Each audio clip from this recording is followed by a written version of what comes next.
Le texto est arrivé un mercredi après-midi alors que je passais en revue les rapports trimestriels pour la Meridian Hospitality Group, ma société de gestion de restaurants et de lieux événementiels. Elisa, j'ai pris ma décision concernant le mariage. Ne te donne pas la peine de venir. Rachel et moi ne voulons pas que des ratés gâchent l'ambiance. C'est notre journée parfaite et nous ne pouvons pas te permettre de la ruiner avec ton énergie négative. David. Je suis resté un instant à regarder le message, puis j'ai ouvert mon ordinateur portable et consulté notre système de réservation. Mariage Peterson Collins, samedi 15 juin. Riverside Manor, notre lieu phare. Forfait complet, incluant le traiteur, les fleurs, la coordination de la photographie et la suite nuptiale. Coût total, 45 000 $. Mon frère David, qui venait de m'inviter à ne pas assister à son mariage, avait sans le savoir réservé sa journée parfaite dans un lieu que je possédais. L'ironie était presque trop parfaite. J'ai appelé ma responsable événementielle, Patricia, qui s'occupait des détails du mariage Peterson. Bonjour Lisa, comment puis-je vous aider? Patricia, je dois discuter du mariage Peterson prévu pour ce samedi. Bien sûr, tout se passe à merveille. La mariée est ravie des arrangements floraux et l'équipe du traiteur a finalisé le menu. Y a-t-il quelque chose de spécifique à aborder?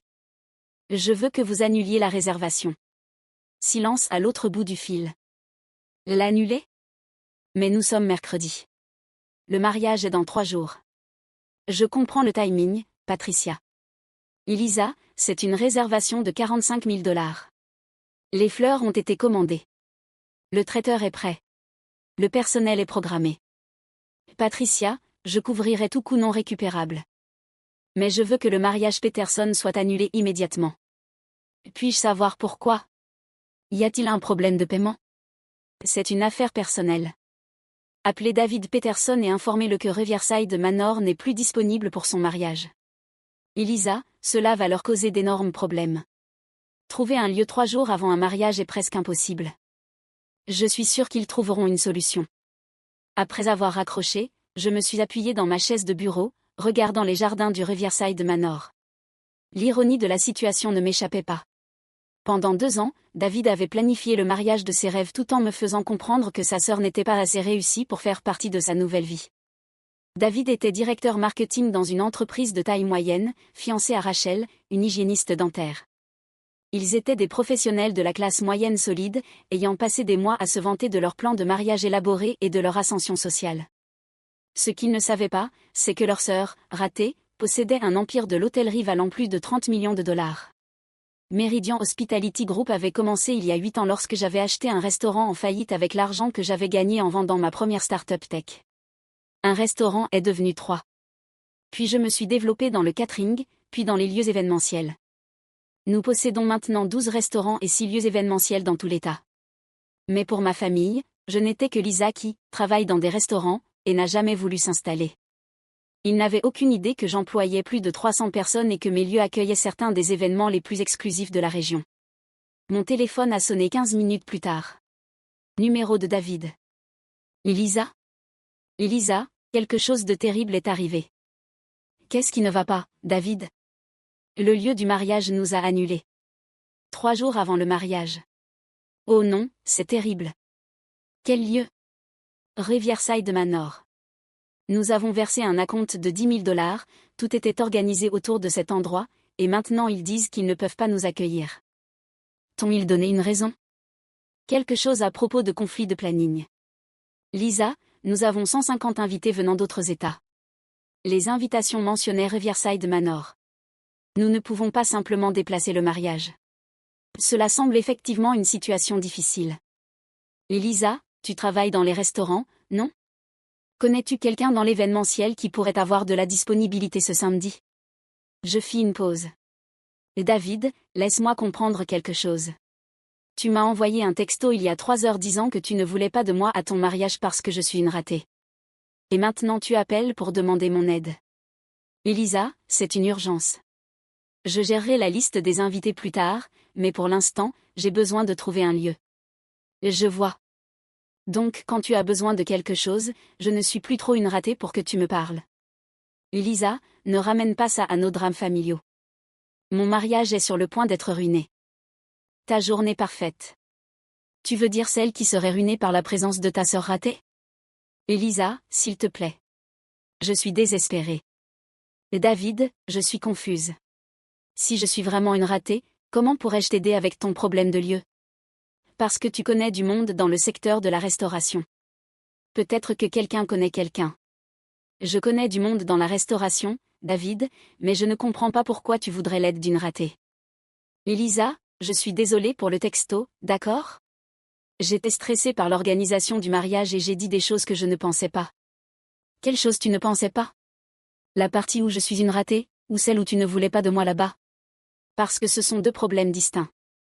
Écoute, on peut discuter de la liste des invités après avoir résolu la crise du lieu. Pour l'instant, j'ai juste besoin d'options. Options venant de ta sœur ratée.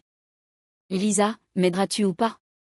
Je regardais par la fenêtre de mon bureau les équipes préparant les jardins pour l'événement de samedi, maintenant annulé. Et David, laisse-moi passer quelques appels et voir ce que je peux trouver. Merci, Lisa. Tu me sauves la vie. Après avoir raccroché, j'appelais Patricia à nouveau. Patricia, la famille Peterson appellera probablement d'autres lieux, cherchant désespérément une disponibilité pour samedi. J'imagine. Lisa, es-tu sûre de cette décision? Il semble un couple adorable et la mariée était si excitée. Patricia, ils trouveront un endroit. Peux-tu compiler une liste de lieux qui pourraient avoir une disponibilité de dernière minute?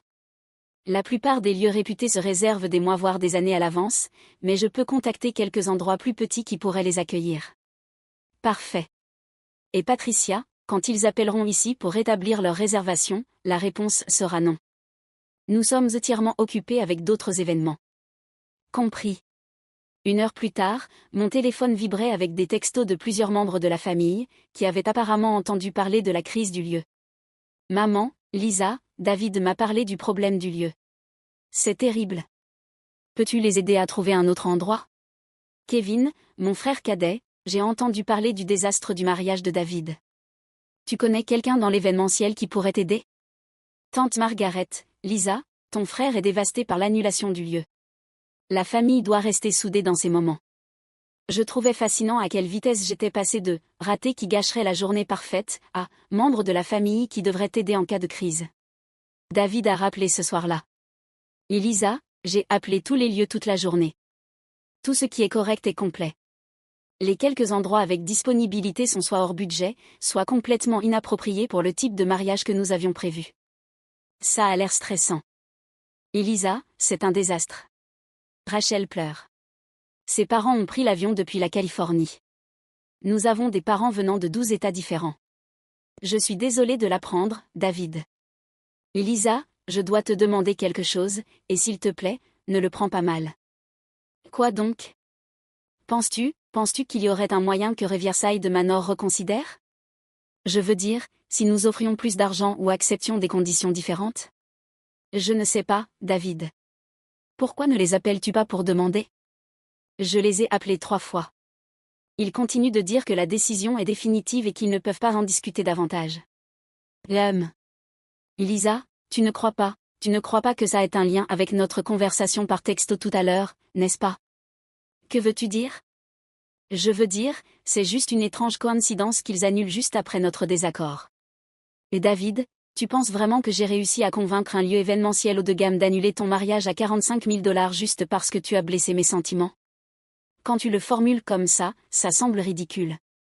Ça semble ridicule, oui. Tu as raison.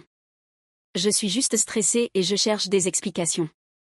David, puis-je te poser une question? Bien sûr. Que crois-tu réellement que je fais comme travail? Tu travailles dans les restaurants, non? Genre management ou quelque chose comme ça. Quelque chose comme ça. Elisa, pourquoi tu demandes? Juste curieuse de savoir comment tu vois ma carrière. Et écoute, je sais que tu travailles dur et je suis sûre que tu es bonne dans ce que tu fais. Mais Lisa, tu dois admettre que ton style de vie n'est pas exactement traditionnel. Comment ça? Tu as 32 ans. Tu vis seule. Tu travailles tout le temps. Tu n'as pas de famille. Et ça fait de moi une ratée. Ce n'est pas ce que je voulais dire. Et David, que voulais-tu dire quand tu m'as traité de ratée dans ton texto? David resta silencieux un moment. Elisa, j'étais stressée. L'organisation d'un mariage, c'est fou. Et les parents de Rachel posaient des questions sur la dynamique familiale. Et quoi? Et je suppose que je pensais que te voir au mariage pourrait soulever des questions. Pourquoi tu es encore célibataire? Pourquoi tu n'as pas une carrière plus conventionnelle? Pourquoi tu es différente de nous? Et différente comment? Elisa, tu sais ce que je veux dire. Kevin est marié et a des enfants. Je vais me marier. Toi, tu fais juste ton truc à toi. Mon truc à moi. Oui. Et ça va. Ça te va. Mais pour mon mariage, je voulais que tout soit parfait, traditionnel, comme si nous étions une famille réussie. Et je ne corresponds pas à cette image. Elisa, ne le prends pas personnellement. Et David, tu m'as désinvité de ton mariage parce que je ne rends pas ta famille assez réussie. Comment suis-je censé le prendre? Elisa, laisse-moi te poser une autre question. Quoi? Si tu découvrais que j'étais plus réussie que tu ne le pensais, cela changerait-il ton opinion sur ma présence à ton mariage? Que veux-tu dire? Je veux dire, si ma carrière non conventionnelle s'avérait en réalité très lucrative, serais-je soudainement la bienvenue pour ta journée parfaite? Elisa, c'est une hypothèse bizarre. Vraiment? Écoute, peu importe combien tu gagnes d'argent. Le point est que tu ne corresponds pas à l'image de famille que nous voulons projeter. L'image de famille. Elisa, la famille de Rachel est très traditionnelle. Son père est médecin. Sa mère est enseignante. Ils s'attendent à ce que les invités du mariage soient, tu sais, conventionnels. Et je ne suis pas conventionnelle, n'est-ce pas, David? Laisse-moi clarifier. Tu m'as désinvité parce que je ne suis pas assez conventionnelle pour la famille de Rachel. Mais maintenant tu me demandes de l'aide pour trouver un lieu parce que je travaille dans la restauration. Oui. Tu vois la contradiction là-dedans? Quelle contradiction? Tu as besoin de mes contacts professionnels pour résoudre ton problème, mais ma profession n'est pas assez respectable pour ton mariage. David resta silencieux un long moment. Elisa, je n'avais pas pensé à ça de cette façon. Et non, je ne crois pas que tu y aies pensé. Jeudi matin, David a appelé à nouveau. Il avait l'air désespéré. Elisa, nous avons trouvé un endroit qui pourrait convenir, mais c'est un centre communautaire, et ce n'est rien comme ce que nous avions prévu. Rachel est dévastée. Je suis désolée de l'apprendre.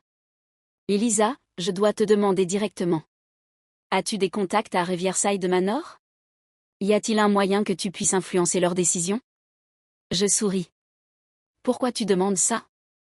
Parce que j'ai pensé à ce que tu as dit hier à propos des contradictions. Et j'ai réalisé que je ne sais en fait pas grand-chose de ton travail. Continue. Je sais que tu travailles dans la restauration, mais je ne sais pas dans quel restaurant ni quel est ton rôle. Où? Lisa, es-tu plus performante que je ne le pensais? Qu'est-ce qui te ferait penser ça? Parce que tu vis dans ce joli loft du centre-ville. Tu conduis une voiture neuve. Tu voyages. Et j'avais juste supposé que tu t'en sortais à peine parce que ton travail semble tellement différent des carrières traditionnelles. Différent des carrières traditionnelles. Elisa, dis-moi juste. As-tu des contacts qui pourraient nous aider? Et David, et si je te disais que je ne travaille pas seulement dans des restaurants? Et si je te disais que je possède des restaurants? Tu les possèdes? Plusieurs restaurants et lieux événementiels. Elisa, tu es sérieuse? Et si je te disais que la raison pour laquelle Riverside Manor a annulé ton mariage, c'est parce que je leur ai demandé? Silence complet à l'autre bout du fil. Elisa. Et si je te disais que je possède Riverside Manor, David? C'est impossible. Vraiment? Elisa, tu ne peux pas posséder Riverside Manor. Cet endroit vaut des millions. Il vaut des millions. Plusieurs millions, en réalité. Elisa, arrête de plaisanter. Ce n'est pas drôle. Je ne plaisante pas, David. Je possède Meridian Hospitality Group. Nous possédons 12 restaurants et 6 lieux événementiels, y compris Riverside Manor. Tu es sérieuse? Je suis sérieuse. Elisa, ça veut dire... Ça veut dire que ta sœur ratée a annulé ton mariage parfait parce que tu ne voulais pas que des ratés gâchent l'ambiance. Oh mon Dieu. Ta sœur ratée qui possède le lieu que tu avais réservé pour ton mariage de rêve. Elisa, je n'avais aucune idée. Bien sûr que non, parce que tu ne t'es jamais intéressée à mon travail au-delà de supposer qu'il n'était pas assez impressionnant pour ton cercle social. Elisa, s'il te plaît. On peut arranger ça. Vraiment? Oui. Je suis désolée. Je suis tellement désolée.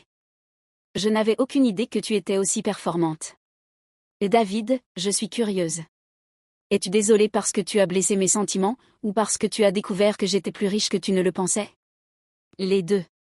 Elisa, je suis désolée de t'avoir traité de raté. Es-tu désolée parce que c'était méchant, ou parce que c'était inexact? Parce que c'était les deux. Donc si j'avais vraiment été une ratée, il aurait été acceptable de me désinviter. Et non, ce n'est pas ce que je voulais dire. David, que voulais-tu dire? Je voulais dire que je me suis trompée sur tout. Sur ta carrière, sur ton succès, sur le fait de t'avoir désinvité. Et si tu avais eu raison à propos de ma carrière? Si j'avais vraiment eu des difficultés financières et mené une vie non conventionnelle? David resta silencieux un long moment. Elisa, je pense que je me serais trompée même dans ce cas. Pourquoi? Parce que tu es ma sœur, et ça devrait compter plus que le type de travail que tu fais ou combien d'argent tu gagnes. Et ça devrait? Oui. Elisa, peux-tu me pardonner? David, pardon et conséquences sont deux choses différentes. Qu'est-ce que ça veut dire? Cela signifie que je peux te pardonner d'avoir été snob, mais ça ne veut pas dire que je vais te rendre ton lieu. Elisa, s'il te plaît. Nous avons 150 invités. Rachel sera humiliée. Rachel sera humiliée parce que le lieu de son mariage a été annulé, ou parce que les gens découvriront que son futur beau-frère possède le lieu et l'a annulé? Elisa. Parce que ce sont deux types d'embarras différents, David. Elisa, que veux-tu que je fasse? Je veux que tu comprennes que les actions ont des conséquences. Je comprends. Vraiment? Parce qu'il y a 3 jours, tu as décidé que ta sœur n'était pas assez bonne pour ton mariage. Aujourd'hui, tu demandes à cette même sœur de sauver ton mariage. Elisa, je me suis trompée. Sur quoi? Sur tout. Sur le fait que tu sois une ratée. Sur le fait que tu ne corresponds pas à l'image de notre famille. Sur le fait de t'avoir désinvité. Et qu'est-ce qui t'a fait changer d'avis? Découvrir à quel point tu es performante. Donc tu ne me respectes maintenant que parce que j'ai de l'argent? Non, ce n'est pas. Lisa, ce n'est pas ce que je voulais dire. Que voulais-tu dire? Je voulais dire que j'aurais dû te respecter avant même de connaître ton succès. Pourquoi? Parce que tu es ma sœur. Et David, je veux te poser une question et je veux que tu réfléchisses bien avant de répondre. D'accord. Si je n'étais pas riche, si j'avais vraiment eu des difficultés financières et mené une vie non conventionnelle, mériterais-je quand même d'être à ton mariage? David resta silencieux un long moment. Oui. Pourquoi? Parce que la famille compte plus que l'argent ou le statut social. Vraiment? Ça devrait. Et David, penses-tu que les parents de Rachel me jugeraient moins sévèrement s'ils savaient que je possède le lieu où leur fille était censée se marier? Probablement. Et ça te dit quelque chose sur le genre de personnes qu'ils sont? Elisa, je pense que je comprends ton point. Quel est mon point? Que si les gens ne te respectent que pour ta richesse ou ton statut, alors leur respect ne vaut rien. Et que j'essayais de gérer les opinions superficielles des autres au lieu de défendre ma famille. Et David, je veux que tu réfléchisses à quelque chose. Et quoi? Tu me demandes de sauver ton mariage, mais il y a 3 jours tu ne voulais pas que je sois à ton mariage. Qu'est-ce qui a changé? J'ai découvert que tu es performante. Exact. Donc tu veux que j'utilise mon succès pour résoudre ton problème, mais il y a 3 jours, tu pensais que mon succès n'était pas assez impressionnant pour partager ta célébration. Elisa, je me suis trompée. T'es-tu trompée sur le fait que je n'étais pas performante, ou t'es-tu trompée en pensant que le succès détermine la valeur d'un membre de la famille? Les deux. Et David, voilà ce qui va se passer. D'accord. Je vais rétablir ton mariage à Riverside Manor. Vraiment? Lisa, merci infiniment. Je n'ai pas fini.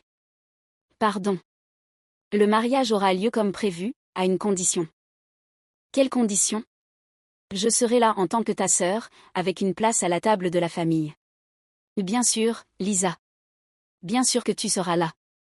Et David? Oui. Quand les gens demanderont des nouvelles de ta famille, tu vas me présenter comme ta sœur dont tu es fière, peu importe ce qu'ils pensent de ma carrière ou de mon style de vie. Je le ferai, Lisa. Je te le promets. Et si les parents de Rachel ou quelqu'un d'autre fait des commentaires sur le fait que je suis différente ou non conventionnelle, tu vas me défendre. Je le ferai. Je suis différente, David. J'ai choisi de créer des entreprises plutôt que de suivre un parcours professionnel traditionnel. J'ai choisi de me concentrer sur le succès professionnel plutôt que de me marier et d'avoir des enfants dans la vingtaine. Et ces choix ne font pas de moi un membre de famille moins précieux. Tu as raison, Lisa. Je suis vraiment désolée. Et David, encore une chose. Quoi que ce soit. Tu vas dire aux gens que je possède ce lieu. Et quoi? Tu as passé des mois à te vanter d'avoir ton mariage au Riverside Manor. Maintenant, tu pourras te vanter du fait que ta sœur le possède. Lisa, ce ne sera pas bizarre? Pourquoi ça serait bizarre? Parce que les gens se demanderont pourquoi je ne l'ai jamais mentionné avant. Et que leur diras-tu? La vérité. Que je ne savais pas à quel point tu étais performante parce que je ne m'étais jamais donné la peine de demander. Le samedi arriva et le mariage fut magnifique. Riverside Manor était parfait, la météo idéale, et Rachel radieuse. Mais le meilleur moment fut de voir David me présenter aux invités. Voici ma sœur Lisa. Elle possède Meridian Hospitality Group. Il possède ce lieu et 11 restaurants.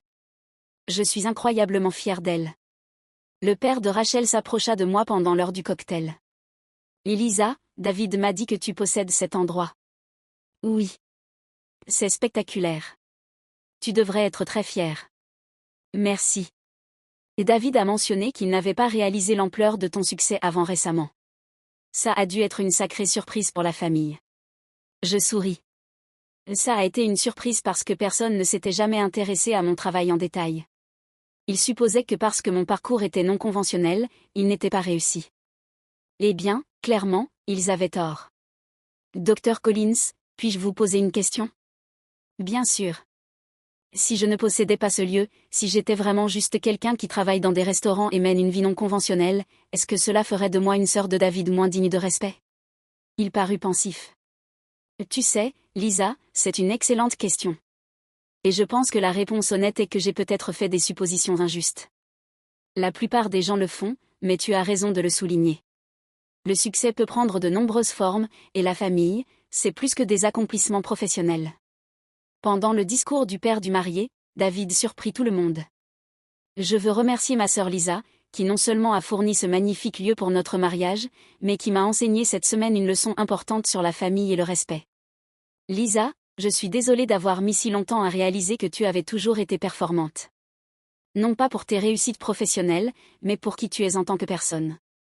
Merci d'avoir sauvé notre mariage, et plus important encore, merci de m'avoir pardonné d'avoir été idiot. La foule rit et applaudit, mais je pouvais voir la sincérité dans les yeux de David.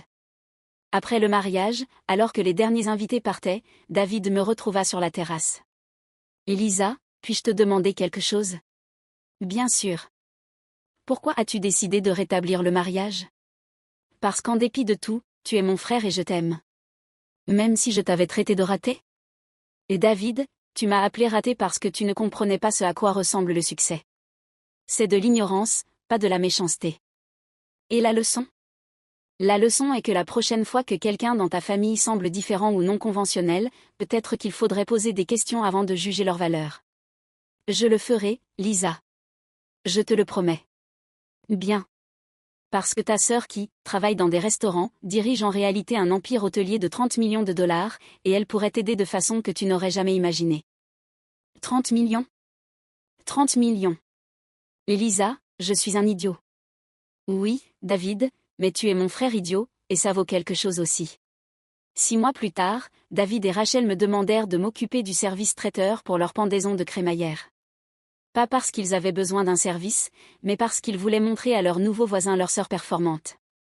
Le meilleur moment, David me présenta en disant: Voici ma sœur Lisa.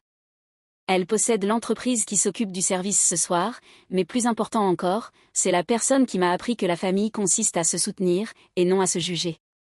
Le succès ne consiste pas seulement à bâtir un empire commercial. Parfois, il consiste à apprendre aux gens que l'on aime à vous voir clairement et à leur donner la chance de devenir de meilleurs membres de la famille qu'ils ne l'étaient auparavant. Le mariage à Riverside Manor devint légendaire dans notre famille. Pas pour sa beauté, mais parce que c'était le jour où David apprit que sa sœur, ratée, était en réalité la personne la plus performante de la pièce. Et j'ai appris que parfois, la meilleure façon d'enseigner sa valeur à quelqu'un est de lui faire expérimenter les conséquences de ne pas la connaître.